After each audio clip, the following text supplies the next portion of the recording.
A look back to just moments ago, we see what happened from Nor's perspective. Nor managed to stop himself from getting launched, and he wondered who the old guy was. Even his horses were covered in gold armor, and the old guy just had a shocked look on his face.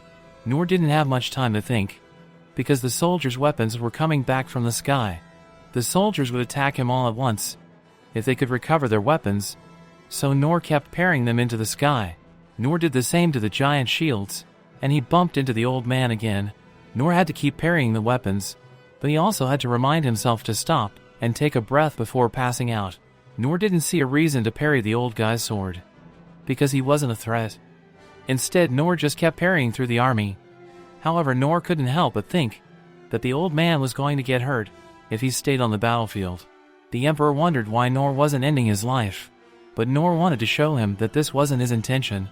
Nor was too exhausted to just tell him, so he smiled at the old man instead. This backfired, as Nor's awkward smile was terrifying, and the old man just ran away. Just then Nor feels a great deal of pain, and Nor realizes that he must have hit his limit. Unfortunately, his low heal ability can't heal exhaustion this bad.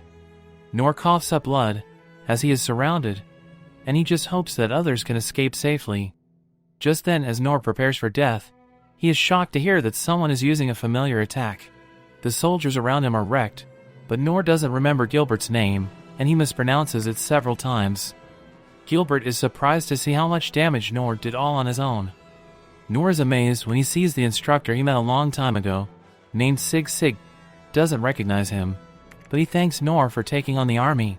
Sig and Gilbert go to clean up the rest of the army, and Nor is stunned by how powerful his old instructor is. This is the power of the swordsman that Nor has always dreamed of being. The other heroes watch as well, but they are disappointed, because they ask Sig not to take too many lives. It can't be helped, because they are heavily outnumbered. These two decide that it's time for them to shine now, so they also begin attacking. The other heroes arrive to take control of the battle, so Oken shows his immense control over earth magic. Sane does things a bit differently, as he tells his group to heal the surviving enemies, so they can have the chance to turn over. Nor realizes that these were all his old instructors, and Nor can't believe that he was able to see them again. Lin heals Nor, and he is fine to move around again, but now Nor is hungry. The battle is over, and an interrogation has revealed that the enemy has no troops left. They threw everything they had at them, including a dragon, and they lost. The emperor was so confident in his army that he showed up on the battlefield himself, but he had to run away. Nor realizes that they are talking about the old man, and Oken is shocked to hear that Nor met the emperor. Nor describes the armor he and his horses wore, so Oken determines that it must have been orichalcum armor. It is very high-grade equipment that can support an extensive array of skills. This explains why the emperor was able to get away. If the emperor escapes to the border, then they won't be able to go after him. This is because there are bridges, as well as fortresses. Oken says that there is no way to catch up to the emperor, and he wishes that they all could fly. Then Oken is shocked when Nor says that there might be a way. However, this depends on if the being in his plan is still alive. Nor's idea turns out to be using the dragon. Oken is stunned, because he never thought that he would be able to see an ancient and legendary dragon up close. It is an incredible sight, and this makes living in an old age worth it for the wizard. Sane feels the same way, as this is the first time he has ever been tasked with healing such a big dragon. Sane gets to work and uses healing magic on the giant dragon. Sane remembers Nor, and is amazed to see how much Nor has grown. Oken didn't recognize him, and said, "Is this true?" Nor is glad to see that Oken is still alive and well, but Oken is insulted, because he plans to live for at least another 100 years. Nor thinks that the old wizard is funnier than ever, but Oken isn't joking. Oken doesn't think that trying to ride on the dragon's back is a good idea, but Nor explains that they will be okay, because they have Rollo on their side. Oken is glad to hear it, but he is horrified when Rollo says that he has no confidence in his ability at all. Just then the dragon begins to wake up, and Oken begins to panic. Everyone expresses their confidence in Rollo, but Nor can tell that the dragon is angry. Rollo is shocked that Nor was able to sense this, so Nor explains that he learned a lot from living in the mountains for a long time. The dragon desperately wants revenge, so Nor wants Rollo to order it to get some.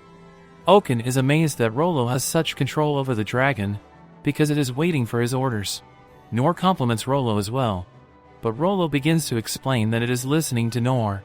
Unfortunately, Rollo is interrupted by the dragon's impatience.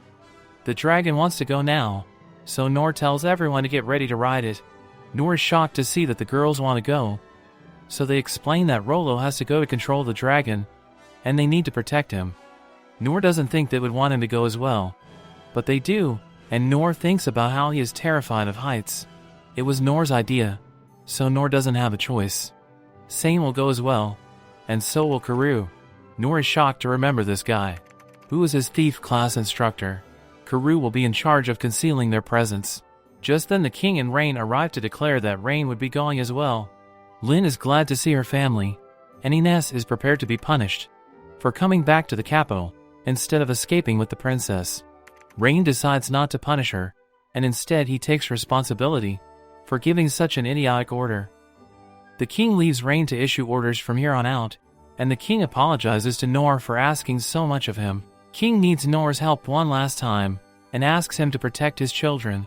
Noor assures him that he will bring them back safely, and Rollo instructs the dragon to fly.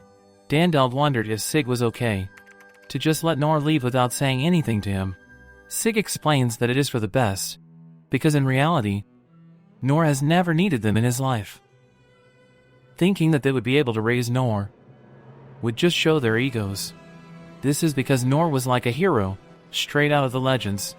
Now Sig realizes that he was just being lazy these past few years. Sig realizes that he has no position to teach others after seeing what Noor just did, so Sig decides to retrain himself from scratch. Sig is inspired by Noor's abilities, so he refuses to just let his sword rust away. The heroes are pretty happy, because they were able to witness the spectacle that Noor just performed.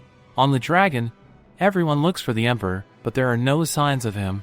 The Emperor is much faster than they expected, so they begin to wonder if he already made it back to the Empire. They approach a steel bridge, which marks the beginning of the Empire-controlled territory. They can't just recklessly run in, so they consider turning back. The decision is left to Rain, but Lin notices something moving at an extremely fast speed.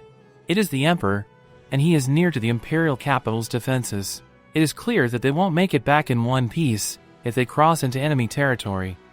They are concealed for now, but if they get too close, then the enemy will detect that magic is being used. Letting the Emperor escape is not an option, because the Empire has access to powerful magic tools, and they are very dangerous. They cannot give them the time to rebuild their army. Just then Ines surprisingly asks for her permission to annihilate the entire area. They are running out of time, so Ines wants to destroy the enemy's defenses. Lin is shocked, because normally, Ines would never suggest exerting her power. However, this time, Ines is just as angry as the rest of them. The royal capital Ines vowed to risk her life to protect was just trampled on. Rain gives Ines the permission she was looking for, and Rain tells Ines not to hold back. Ines destroys the wall and follows up by attacking the base. Their escape route is now secured, but the job isn't done. Their actions here will determine the course of the war, so they will continue to pursue the Emperor. Rain plans to follow him, even if it takes them to the Imperial capital, and Lin says that she is ready. Everyone here wields power far outside the norm, and they are the strongest people imaginable. Above them all is her instructor Noor, and Lin can't even begin to comprehend his greatness. Lin admires Noor greatly, but we see that Noor is suffering pretty badly from being so high up.